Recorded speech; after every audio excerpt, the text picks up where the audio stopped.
Hello, Edgar Wright here. You might know me as the director of Hot Fuzz, Shaun of the Dead. You might also know me as the director of the original and soon-to-be superior version of Spaced.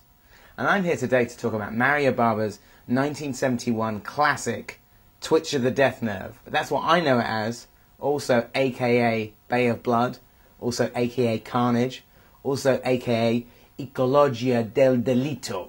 That's the original Italian version. But why would you call a film anything other than Twitch of the Death Nerve? It's perhaps the best title of all time. However, we're going to have a look at the trailer for Carnage.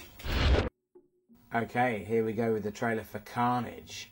Not my favourite title of the film, but we'll let it pass because this trailer is quite awesome.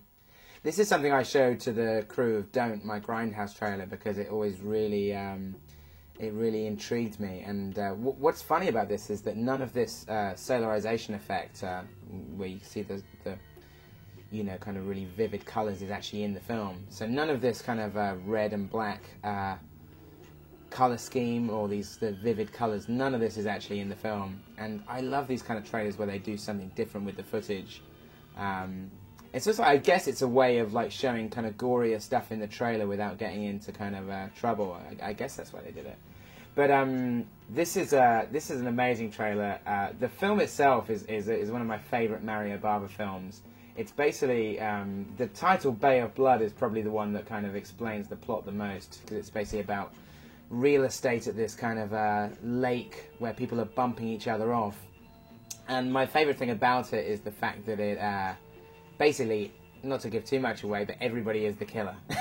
It's basically a film where like sort of just people bump each other off all the way through, and it just seems like almost like a Tom and Jerry slasher film in a sense.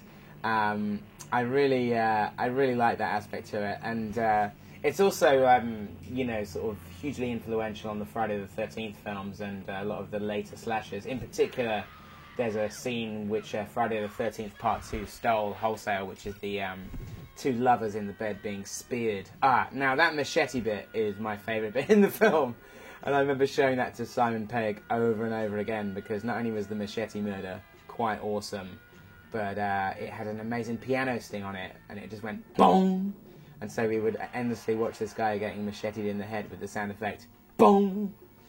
I like these graphics as well. In fact, one of these graphics turns up in another Mario Bava trailer for Shock. They reused the same skull. Now this is the best bit here. They thought, what else can we do with the graphics? Let's have the skull floating around. Cut it in half. Carnage.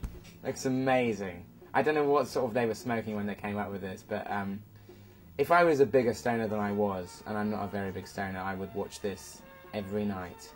I have invited people round, and at 3 o'clock in the morning showing them the trailer for Carnage. There's a beetle. Can't remember what that's about. Also, the other thing we're pointing out about Twitch of the Death Nerve is it has the most amazing ending, which I won't divulge, I won't spoil it for anybody, but you will love the coda, which is the ultimate in copycat violence, and I can highly recommend it. There you go, Mario Bava, what a god. A big close-up of a bug's eyes. As far as I can recall, that does not appear in the film either. What more do you need to know, other than Carnage, coming soon?